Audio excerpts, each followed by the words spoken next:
Okay, we got it this time. I'm becoming a real pro at finding my mistakes. So for those of you who are already online, I just want to welcome you. We're going to start the webinar in a couple of minutes. We're just waiting for Arlene, who is our technical person, to set up the live stream on YouTube. And once she gives us the go-ahead, we'll go live. But in the meantime, I just want to give you a few announcements and thoughts. During the webinar today, Tiffany's going to give us an opportunity to experience an awareness through movement lesson that's actually done on the floor.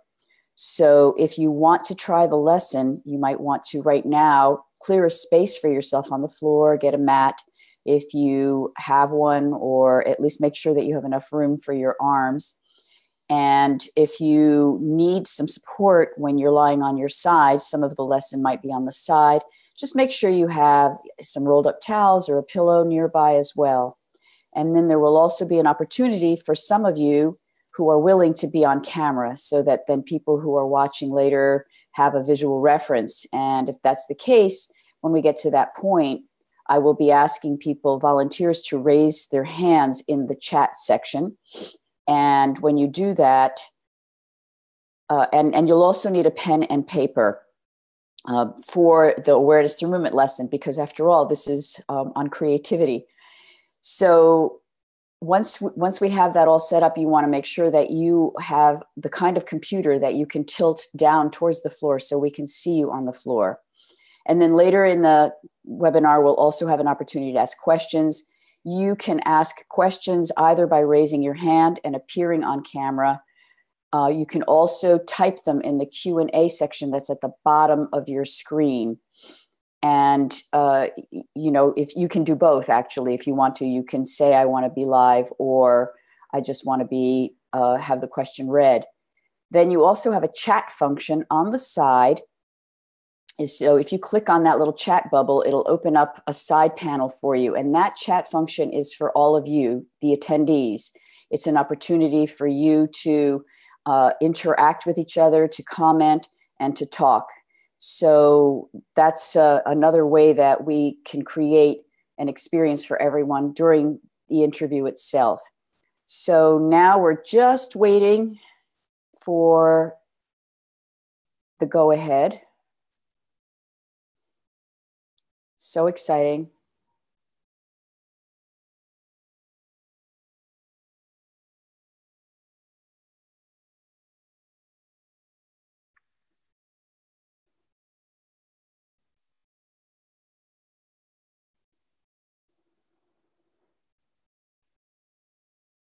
It's wonderful. We have a lot of people already here at 8 o'clock in the morning.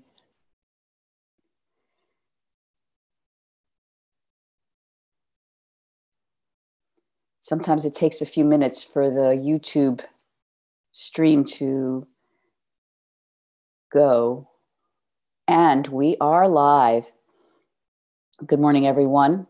My name is Lavinia Plonka, and I would love to welcome you to the Feldenkrais Awareness Summit. And it's Moshe Feldenkrais's birthday this morning.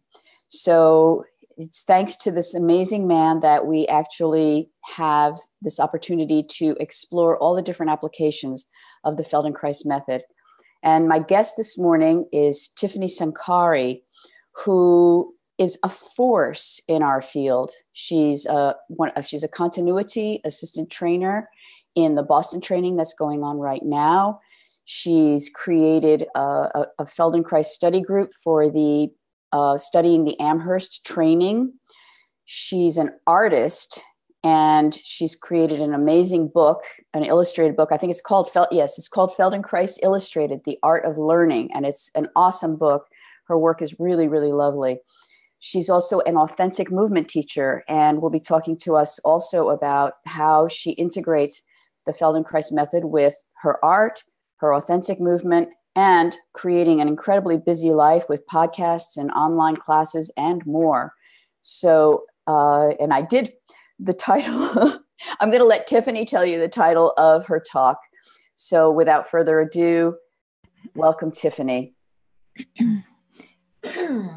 Thank you. Thank you so much, Lavinia. My last name is pronounced Sankary, just FYI. Hi, welcome. Thank you for being here. I'm excited to be here. So the talk on imagination and instinct, or presentation on imagination and instinct, this idea was, I'm just going to share this screenshot with you, was inspired by this quote from Hugo Bergman.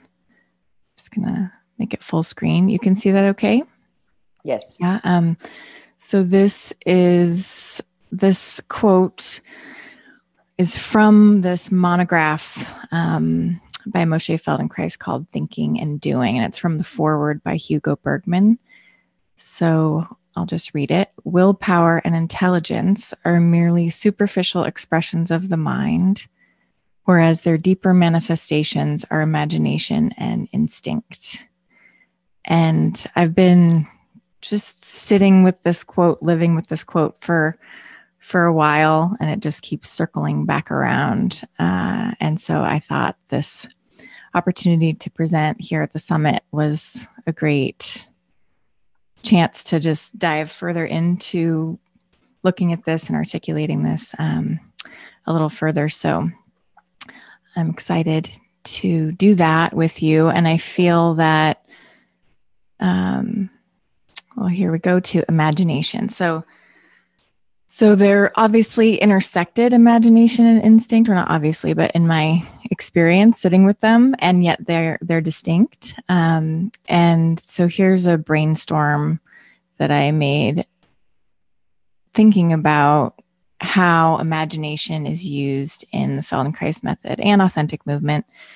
And I should just say that authentic movement was a process created by Mary Starks Whitehouse, who was a dance movement therapist. And she took from Carl Jung's work with something he called active imagination. So allowing the unconscious to come through some kind of creative process. And for him, he used drawing or art making, and also writing. And he mentioned that it could be done, that the process could be done with movement, but that wasn't really his domain. And so she felt like with all the dance therapy techniques she had, really the most powerful thing she could do was create a space for people to follow their impulse to move or be still. So it's in the presence of a witness, so someone holding the space for that process. And I've found that practicing the Feldenkrais method, having been an artist in my life before I did Feldenkrais, authentic movement was a way to kind of bring a full circle with having this new language of movement from Feldenkrais and giving me space to integrate my learning. So a few principles that I revisit again and again in my art, in my book, and also in my Feldenkrais practice. These are ideas that come from Feldenkrais, but are applicable on many levels. So I'll just read these as you look at this brainstorm. When we do less, we can feel more. We have the ability to change our self-image through examining our process of acting.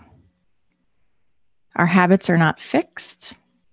We have the capacity to rewire ourselves through the expansive potential of the nervous system to learn. We need to find our own way of doing things regardless of what others may say is correct or incorrect. Clarifying our intentions and motivations allows us to be more clear in our action and behavior. Straining to achieve and be good often interferes with our ability to do what we want in life. Play, curiosity, experimentation, and mistakes are essential for learning. Maturity is an ongoing process, and embracing our greatest weakness is a pathway to strength and wholeness. And those principles I illustrate in this book, Feldenkrais Illustrated, The Art of Learning, and they're excerpts from Moshe Feldenkrais's writing, from 7 or 8 of his books that I paired together with drawings. So these are the chapters, 25 chapters of different principles of his work. And I used the drawing and the sitting with the principles in this visual way as a way of digesting and processing and integrating the ideas from the method, from the training, from his writing into my life, and found that other people appreciated that as well. So I'm going to share some quotes from the book. And I wanted to start with this quote that is, go back here. That is the one that I drew the most, redrew the most, because it feels like it was such a complicated, sometimes his writing can be so dense that that's part of why I use the images, was to break up the ideas. So I'm going to go into the detail of this image because it's kind of a lot to see on the screen and also even to just absorb. So only when in possession of the full range of functioning on each level or plane of action can we eliminate compulsion to the degree that our action becomes the expression of our spontaneous selves. And I just keep coming back to this again and again. It's so rich. I'll read it one more time, although I can't see the top here because it's covered up. So I'm just going to do this. Okay. Only when in possession of the full range of functioning on each level or plane of action can we eliminate compulsion to the degree that our action becomes the expression of our spontaneous selves.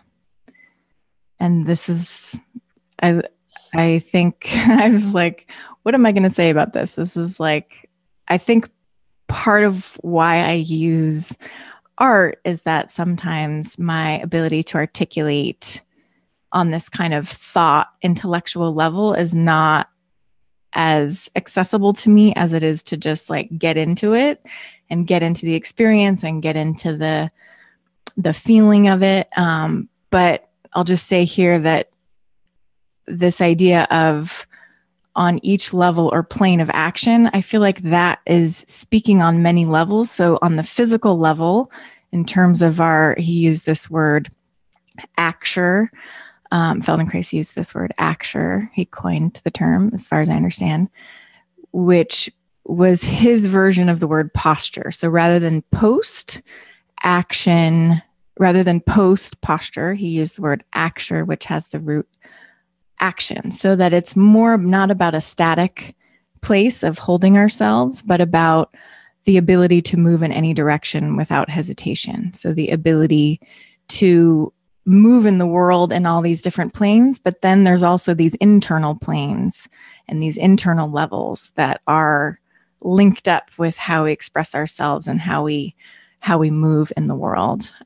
So I'm forever grateful to this quote, but what's behind it, which is this bigger method of how we can learn how to organize ourselves and examine where we are compulsive and where we get in our own way, so that then we can remove some of that and eliminate some of that, and then get down to who we really are and who we want to be in the world and express ourselves. He says, all creative men and women know spells when they can act in this manner. It is commonly believed that one must wait for the muse or some other inspiration to bring about such happy moments. But mature creative people have learned to know themselves sufficiently well so that they can bring themselves to the reversible state of action.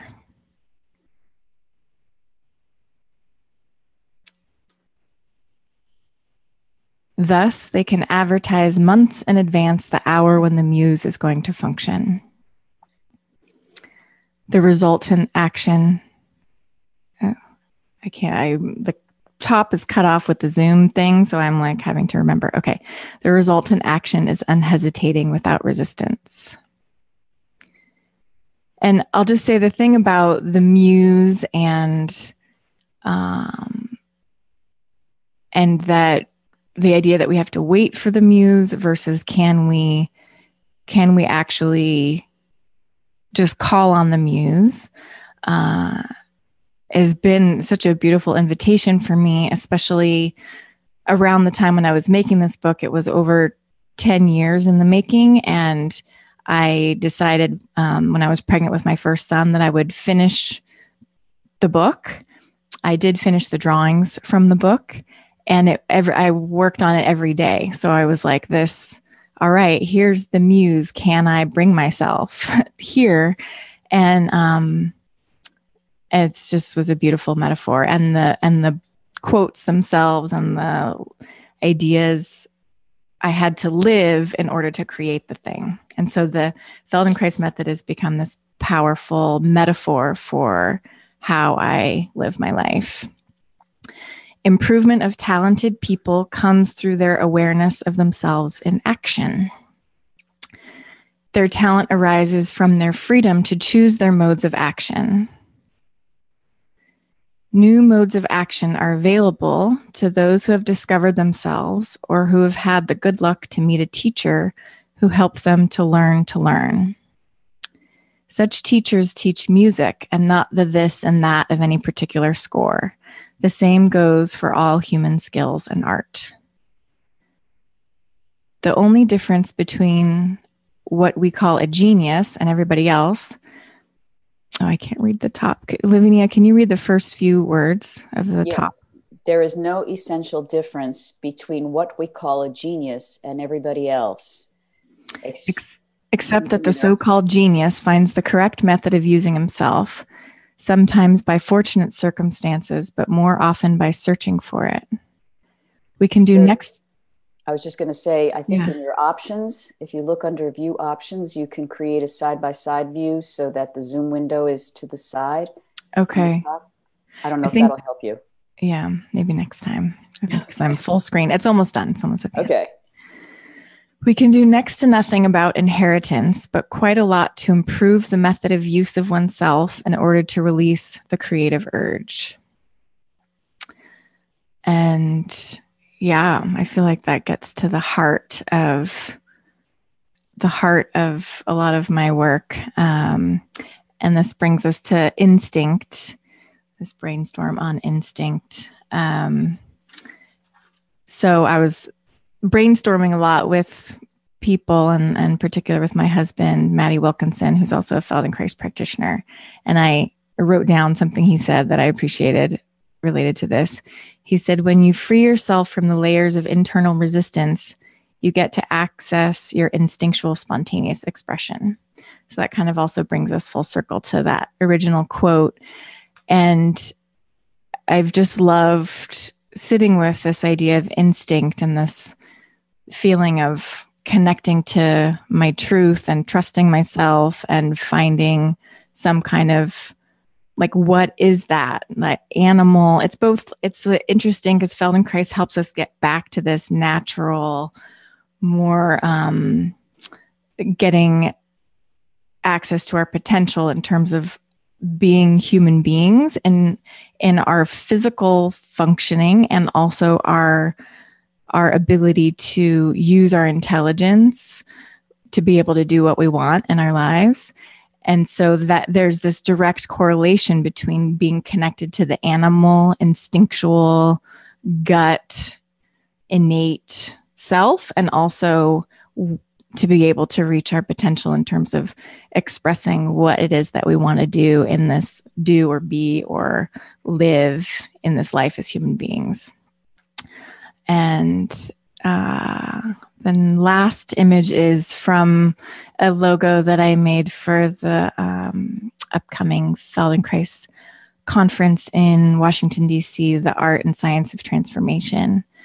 And I feel like this image gets to this imagination and instinct, the brain and the interlacing the toes, which for those of you that are new to Feldenkrais, if you stick around long enough, at some point you'll interlace your toes together. Okay, so stop that. Yeah. Wow. Thanks. That was great. And just another wonderful reminder of how using visual art can actually help us process words. Because, one of the things that I've been hearing from people who are new to the work is how dense the writing is. Mm-hmm. And how they can't seem to get a handle on it. And yet you look at your illustrations and it's just like right there. It's so clear and so easy to understand. So thank you for that gift you've given to our community. I really highly recommend the book. And, and this question of, what does interlacing my toes have to do with the brain, right? That's an interesting question that maybe we can look at. But I was just wondering how, you said it a little bit in your slideshow, but can you go into a little bit more detail about how learning the Feldenkrais method impacted you as an artist? Has your art changed? Has your approach to art changed? Yeah, I always say that before I did Feldenkrais, my experience of myself was of my head and eye, or my head, my face, my eyes, my hands, maybe my feet, and maybe a belly. Like my self-image was very up here, and I grew up not so much in my body at a certain point as a child. And so the Feldenkrais method really gave me the gift of actually being in a body and living in a body, which was really huge. So I would say that my art was more, I was reflecting on it yesterday, that at some point in the training, I was making partial living as an artist before the training, and I would sell cards with my artwork on them, and I did some shows and stuff. But I remember at some point just having this realization that so much of having my art be a product in the world was about seeking approval from others, and that Feldenkrais really helped me bring the art back to what was at the core of it for me in the first place, which was the process and how to differentiate between the process and the product. And so for a long time I stopped selling art, or I stopped making like a commercial thing and more just for myself. And as I dove into becoming a practitioner, which I didn't expect to do, but it was really, I think it shifted my experience from being an artist, meaning like looking like this is what I do as an artist, like this, and this is how I sit and how I don't feel myself, to actually my life. I'm living my life as an artist, which means how I raise my kids and and what I do to promote my practice, and living in a body. So movement being a part of my toolbox, which it wasn't before. And also I think I remember putting paper up high, like how I actually physically use myself when I create is also part of it. But I think the bigger picture is just who I've evolved into is such a richer human being than what I was before. Yeah.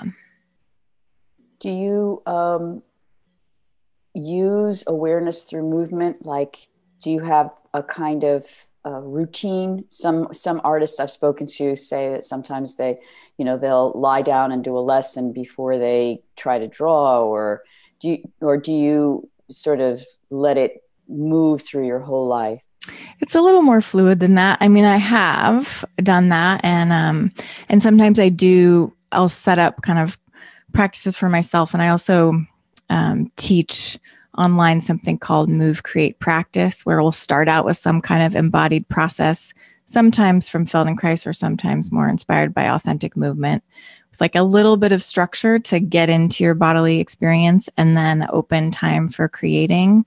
So I find that like entering my bodily experience, whether it's directly through a Feldenkrais lesson or in a more open space, which because I've done so much Feldenkrais, it comes through in that open space time to connect with my bodily experience and then go to the art making. Or if I'm getting stuck or finding myself like pushing too hard or getting uncomfortable or whatever, then I'll just go to the floor for a little bit and then come back also. Yeah. So you mentioned in that last thing about how when you're doing your online classes, you integrate both Feldenkrais and authentic movement. And so was Feldenkrais first and then authentic movement, or was authentic? Yeah. So how did the authentic movement influence your Feldenkrais practice? Mm-hmm. Yeah. In so many ways, I've, Feldenkrais talks about we don't treat the body, we treat the person. And I think that Feldenkrais was my first process where I encountered being with other human beings, in the context of the training program and in the context of teaching and my practice, that it was a new world for me to connect with people in this kind of way through movement. Or I had done teaching art before, but this kind of I feel like authentic movement helped a lot with the relational pieces that sometimes can get in Feldenkrais trainings. There's the support of the individual. And I feel like the authentic movement helped me have filled out my experience of community and also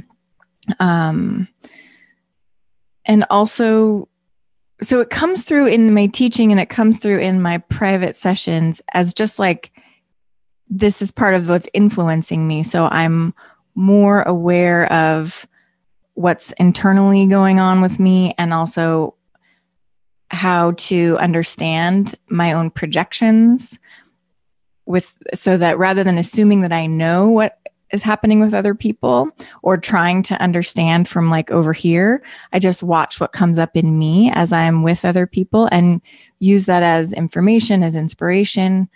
And it also influences my work in that I see where's the opportunity for some integration where there's not external direction. So Feldenkrais is a very structured practice in certain ways where we're creating this environment to learn, and there's a lot of freedom within that structure. And I would say authentic movement is like a structure that's even wider where there's no instruction to move in any particular way. So like, how did Feldenkrais create his method? He went inside and found it in himself. So authentic movement is creating, like I just was going through notes and looking at things, and from my assistant trainer application, I wrote about this one time. This woman came in and she was totally not able to, she had a lot going on. And I just knew that if we just launched straight into the Feldenkrais lesson, it just wasn't going to be the right thing. So I had already shared the practice of authentic movement with her, and I just gave her permission to just explore on her own as I witnessed her. And she was able to take herself through a whole journey that I was just holding the space for. And then at the end of that, then we could go a bit into me supporting her in specific ways through the lesson. Yeah. So I could say more about that. Maybe I'll stop there. Oh, that's good. Well, I think we're probably at a point where it would really be fun to do some movement. Yeah. So Great. if there are people, attendees at this point who would be willing to be on camera, we just need a few people. If you would just use the raise hand function, and I will be promoting you. And the rest of you, you could start to get your mats together. And I just want to say that for some people on these webinars, when we're, okay, Suzanne, you might want to turn your camera because right now you're sideways. It seems that sometimes the people who are actually on the webinar cannot see everyone that's on here, but you would be able to see it on the YouTube live stream. And some people could. We don't have a logic going on here. And maybe one more person. It's nice to see you all. Good morning. Okay. And you'll need pen and paper also if you didn't hear. Right. So everyone, grab yourselves a pen and paper. And so they begin sitting at the desk and then they're going to go lie down. Begin sitting at your desk or so paper. We're going to have a little bit of flexibility here as we move from one environment to another. And I'm just going to or you could be on the floor also with your pen and paper. That's fine too, wherever you're. So that everyone's, for those who can see, will be visible.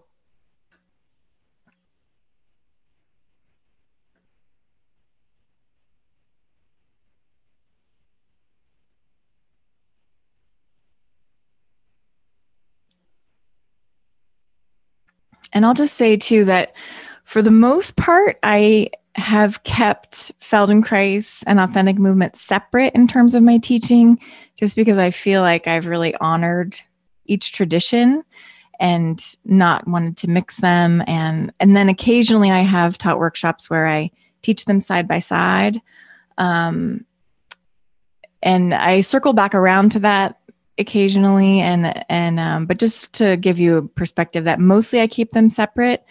Occasionally I'll do like a little bit of integration at the end. That's more open space after a Feldenkrais lesson. But this thing that I'm going to do right now is, this first part is not Feldenkrais specific. This is more from like authentic movement, creative process side of things, but I find it useful. And I've done this practice for a while, something I call before and after.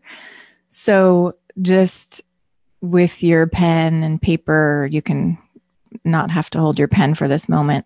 Just take a moment to close your eyes if you like, and just see if there are any images, if there's an image or some words or feelings, sensations that you have right now. There was a lot of talking and just connecting with where you're at right now.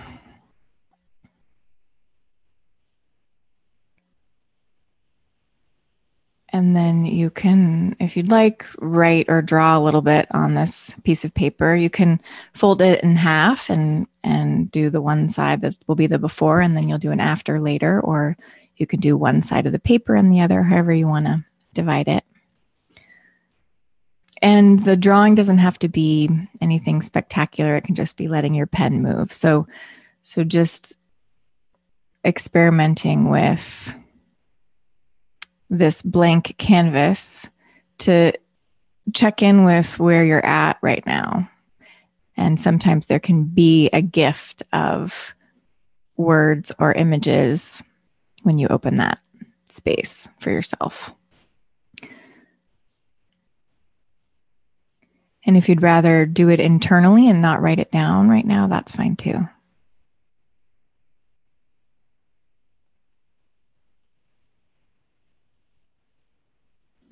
Okay, and then once you've done that, you can go to the floor and lie on your back. Make sure you have plenty of space around you and also particularly above your head. So position yourself on the floor where you have some space above your head and around you, if you can. And take some moments, some time to sense your contact with the floor. Feldenkrais says over and over again that the thing that's unique about his work is that he takes abstract ideas and makes them concrete. So we're going to get concrete on the floor. And notice where you sense the most weight. Where do you feel heaviest on the floor, the most clear contact with the floor?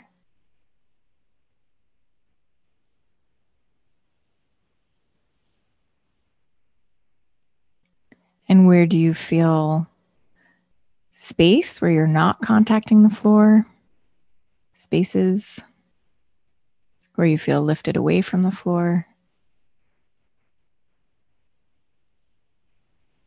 And then just imagine if you were going to roll to one side, which side would you roll to without doing it right now, but just thinking, imagining rolling to one side or the other. And just notice what internally gives you the cue that you would roll to that side. Is it a sensation? Is it an image?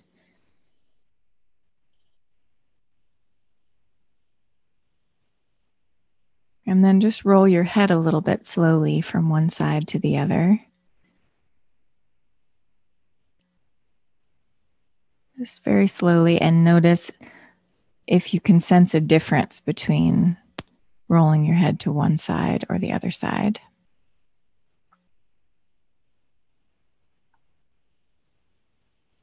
A difference in terms of the quality, in terms of the feeling of ease or the opposite of ease.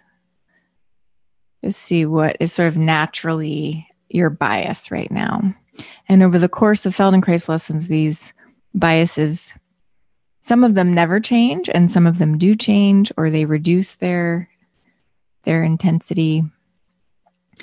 And now I'm going to have you roll onto your left side, and we're going to be doing this exploration on the left side. If for some reason this is not a comfortable side for you, you can switch to the other side and just reverse my directions. And so you can lie on your left arm long under your head, or you can put some padding or folded towels or a pillow under your head if you like. And have your knees bent a little bit towards your chest. I see your dog is happy to be involved. I don't know if it's possible to move your dog into another space or not. Yeah. I just, my eye is going there and I'm kind of tracking the movement of the dog. Okay. So have your two arms outstretched in front of you, and you may, over the course of this exploration, reduce how much you have under your head. You'll want to feel like your head can move, can roll. So it's nice to have it maybe in the beginning, but then maybe you can reduce it or reduce how much. Yeah. Okay. So now with your two arms outstretched in front of you, bring your right arm either a little bit above your left arm or a little bit below your left arm so that your right hand is on the floor. And just notice which one of those you chose, and your both arms are straight and your right hand is on the floor, your right palm is on the floor with your right elbow straight. And then begin to lengthen your right arm a little bit forward on the floor. So slide your right arm a little forward and then come back to neutral. And just notice this process of lengthening your arm a little bit. And as much as possible, you're letting your arm receive the support of the floor. The weight of your arm is on the floor, although you'll need to reduce the friction in order to slide your hand forward. And just as you're beginning this movement, notice what you pay attention to as you repeat the movement several times. And in Feldenkrais lessons, we're often encouraging you to reduce your effort. So see where can you reduce your effort. Notice what happens with your head, with your spine. Does your pelvis move? And now change the angle of your right arm. So now if your right arm was below your left arm, now put it above your left arm, or vice versa, so that you do like another spoke in a wheel. If the middle of you is the center of the wheel, and then this movement of your arm is like a spoke of the wheel, just notice what changing the angle of your arm does to your experience of the movement.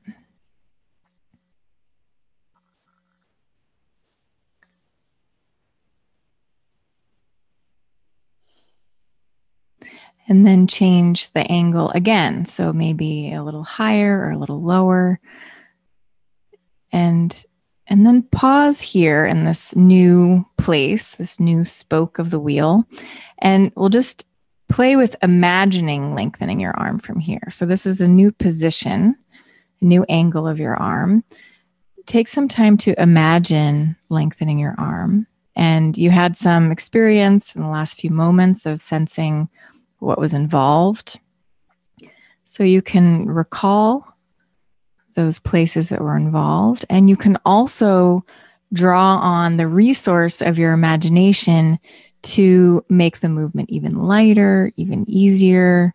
If there was nothing in the way of this movement of your arm to lengthen, if there was no interference, what would you sense in yourself? And then change the angle again and put it somewhere else that you haven't put it yet. And just imagine here lengthening your arm in this position, or maybe you do it once or twice to get the feeling of it, and then you imagine. And we use imagination in Feldenkrais lessons for many reasons and for many ends, many processes. It can be a way to play with the lesson, even if you can't physically do it. So you can imagine the lesson if you can't physically do it.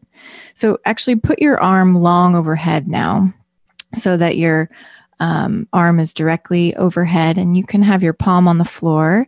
You have your upper arm resting on your right side of your face, something like that. And so here, if you couldn't get your arm in this position, you can have your arm wherever you can and imagine your arm being up there. If you can get your arm up there, then think, what would you need to do to lengthen your arm in this position?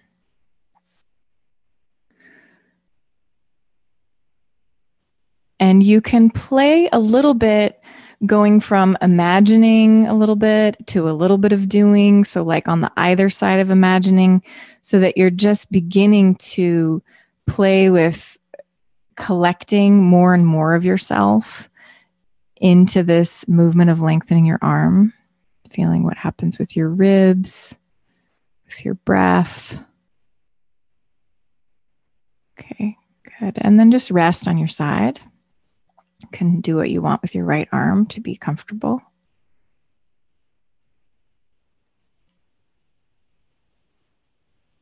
And then roll yourself so that you have your face a little more towards the ceiling, and you bring your right arm behind you on the floor.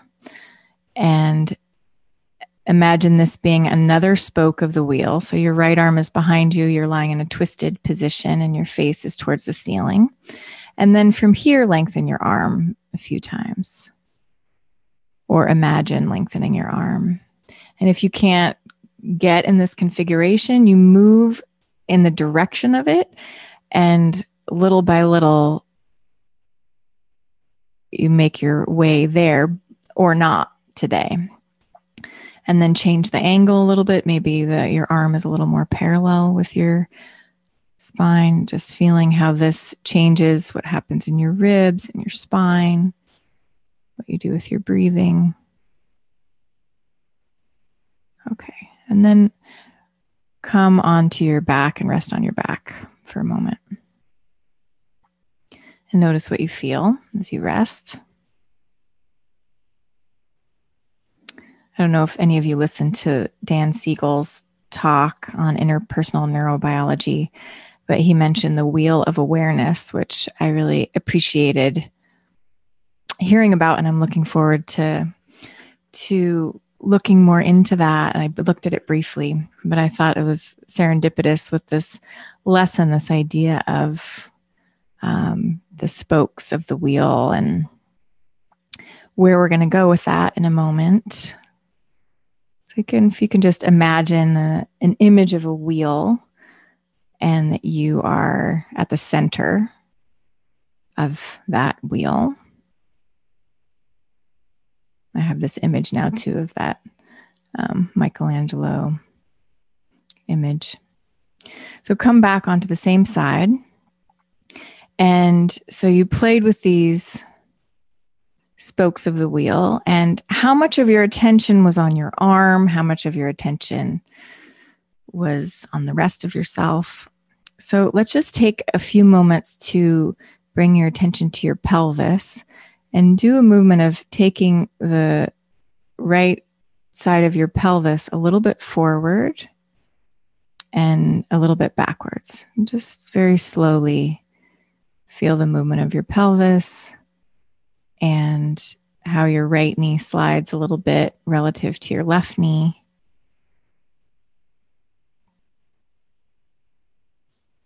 And follow that movement through you to feel where is there response in yourself as you move your pelvis. Was your pelvis involved in the movements of your arm? Do you remember? And now leave your pelvis for a moment and play with a few spokes of the wheel in different angles. You can choose which angles. So lengthening your arm forward or diagonally up, diagonally down, and notice what happens to your pelvis. Notice if you allow your pelvis to move, if it makes the movement of your arm easier. And while you do that, you attend to your arm and your pelvis and yourself moving. Have this image of the wheel and the spokes of the wheel. Play with the different angles that are interesting to you.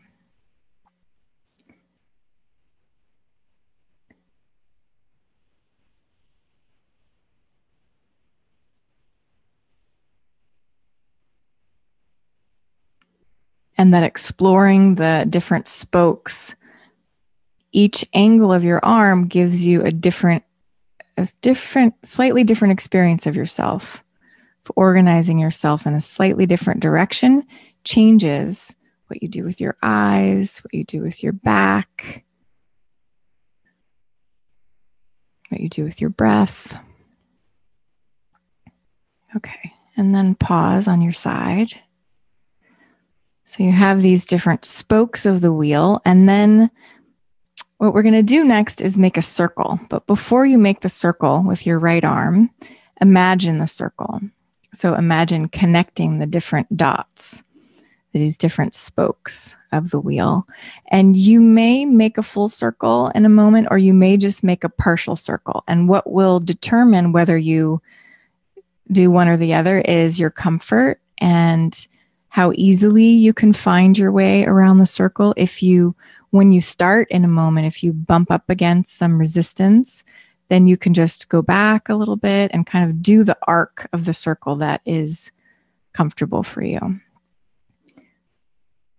So you can go ahead and begin and play in this zone between doing and not doing, between thinking, imagining, and acting, so that you begin to explore the circle in your own timing.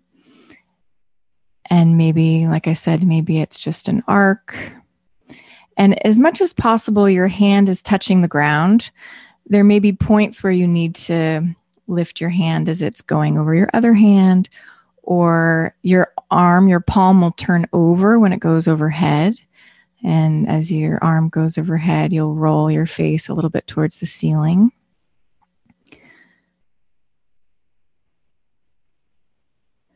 And then you'll be more twisted when your arm is behind you. And then your arm will come over your pelvis to come back in front of you. And so make several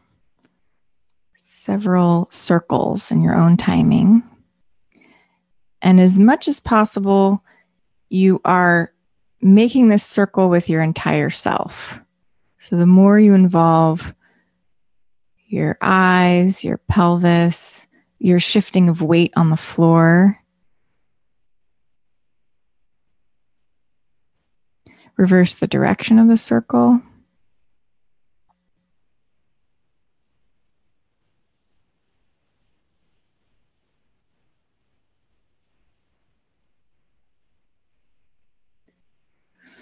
And while you explore this a little bit, I'm just going to read a little bit from Feldenkrais. He talks about how did Goethe live, how did Bach live, how did Michelangelo live, and he mentioned a few other people. How did Muhammad Ali live? How do they live? What do they get busy? What do they do all the day with themselves? Well, to achieve that quality of ability of mobilization that they have, that way of acting that these people have, they pass a lifetime doing what we do now, trying to concretize ideas that come to their mind. And he talks about how you don't need to try to be like Picasso or any of these people, but because there's room for everyone to become himself. Whatever they did it in that peculiar way, which is feasible only to an individual who feels himself, has an aesthetic feeling that fits his own makeup and his own way of doing. So this is your own circle, and it can be, Salvador Dali's circle. It doesn't have to be perfectly round. Maybe rests now. It's probably a good time to rest. And this idea of having an image, this image of a circle that we can play with in this way, is something that shows up in Feldenkrais lessons, using images as a way to organize our action. So one thing we're going to do before we transition is imagine what would you need to do to make a circle with the arm that you're lying on. And we won't have enough time to explore this fully, but just take a moment to play with the idea. So the left arm that you're lying on, what would you need to do with yourself? And I thought about leaving this out, given our time. We won't be able to explore it fully, but just think about it, play with it for a moment, and maybe it's just an image, maybe it's something you'll return to. And I'll give you a few clues. You could bring your left elbow a little bit towards your ribs, so bend your left elbow close to you, towards your chest, and then lift your ribs up on the left side. So you're going to lift your chest, lift your ribs on the left side away from the floor to take your elbow underneath you. And this may not happen all at once. So, yeah. It requires a longer time frame. But just to give you one other clue about lifting your ribs there, if you straighten your right leg long and lengthen your right leg down, you'll feel how there's a space in your waist on the left side. Yeah. And then you could bring your arm back through in front of you. And then stack your legs one on top of the other again and just rest. So I think I was being a little bit too ambitious to play with bringing this in, but it is possible. And one other variation is just to take your left arm and put it under your head. Just long under your head. So lie on your left arm long under your head. So your left arm is above you on the floor. Yeah. Okay, good. And then just take your head a little bit forward and a little bit backward. So slide your head a little forward on the floor and then a little in front of your left arm and a little behind your left arm. So now your left arm is moving under your head by having your head move over your left arm, right? And so this will give you another clue that you can play with later. Part of the circle of the underneath arm is here in this movement. Okay. And now often a strategy is to go to something that's a little more difficult or seems impossible and then come back to the other thing. So now make a circle with your right arm again, just back to where we started a few times, and just notice, even though we didn't get through that whole process, what is it like now to make a circle with your right arm? And did that change anything for you?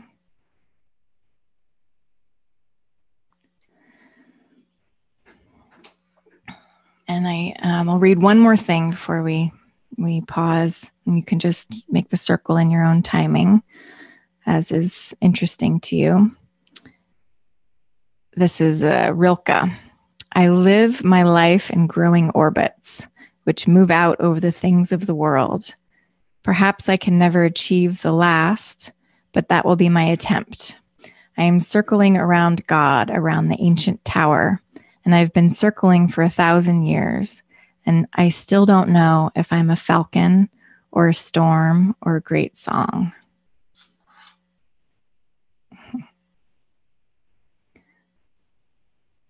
So make your way to your back and notice what you feel on the floor, what you're aware of now.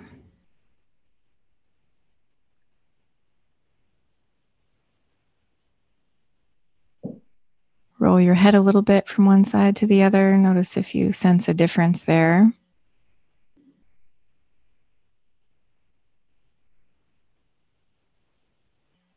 Good. And then slowly make your way to sitting and to standing. Take your time. And if you're happy to explore here on the floor for a while, you're welcome to. If you feel ready to stand, you can stand and notice what you feel being upright, what you feel from the lesson.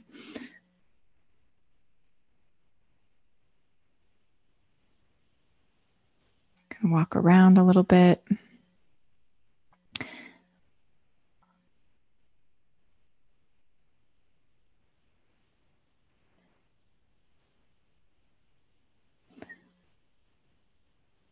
And then you can bring yourself back to your paper.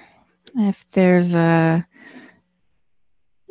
return to this idea of checking in with yourself, if there's an image or some words or feeling into what you're noticing right now that you want to jot down now, or maybe you could do that later too.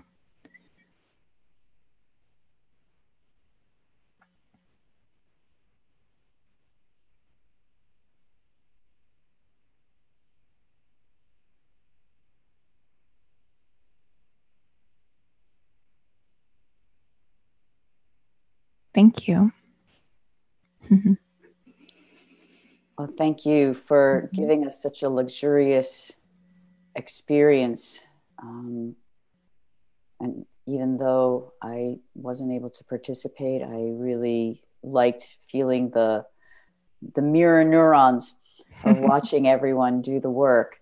So we're not going to have time to actually answer questions from the audience, but we do have the Facebook group that meets afterwards, and Arlene has put into the chat the URL for the Facebook group. So if there are people who have questions, who would like to continue the dialogue with you, I invite you all to join. And then I thought maybe you might want to share with the audience your special offer. Yeah. So I first wanted to say, I know some of you have bought the recordings from the summit some of you haven't. I use the opportunity of of Cynthia asking me would I like to include something in the bonus, a few recordings. I decided to put together this 10, I think it's 9 or 10 audios in this online course. And I just wanted to show you what it looks like. So you get access to this password protected page, and it has 4 parts: organic learning, the power of imagination, finding wholeness through image and action. And I shift back and forth between Feldenkrais lessons and some creative explorations inspired by authentic movement, authenticity through integration. And for me, it was an integration to create this because, like I said, a lot of times I keep these things separate. So I have been moving in the direction of wanting to bring them together and asking myself the question, what would I teach if I wasn't teaching what I've been taught? I've been, enjoying just playing with this. So that's a little preview of that. If you end up buying the recordings from the summit, it comes with it. And then this is Movement and Creativity Library, which is a library of over 100 Feldenkrais lessons that I created right after my practice got full after the New York Times article about Feldenkrais came out. And I had like 35 new people coming to me for FI and for functional integration. And I just felt my capacity reached.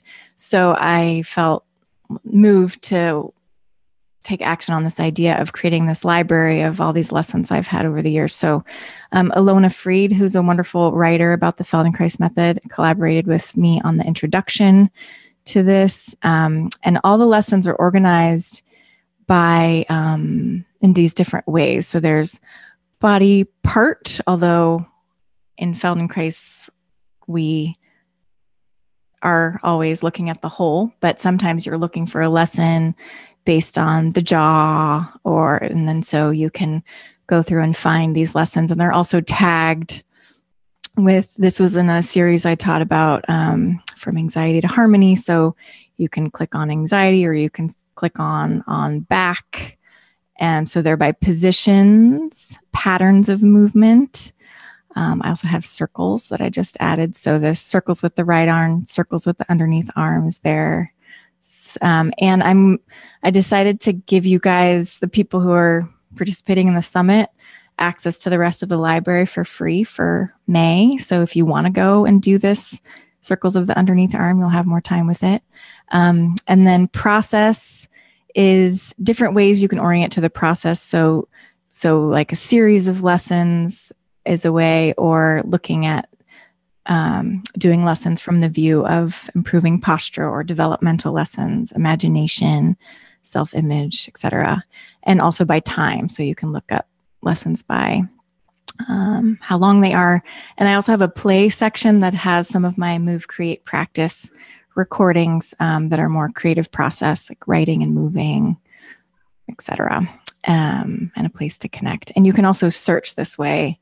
Like if you search for jaw, then you would get all the lessons that come up.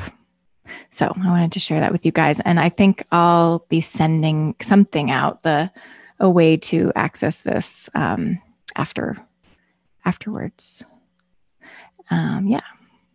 Wow, that looked so amazing. I want to go spend time there. Cool. And I'll say one more thing about it is my plan is to grow the library to include other teachers. Right now I have my husband, Maddie Wilkinson, has some lessons in there, but I've been in conversation with some other practitioners. So over time it will grow. Well, thank you so much, Tiffany, for your time, your creativity, your inspiration. It's really been an amazing experience. And I hope that others take advantage of visiting Tiffany's site and learning more about the work that she does, and maybe even buying the book.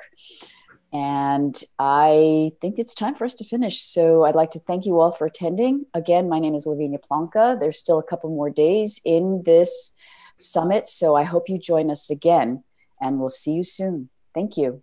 Thank you.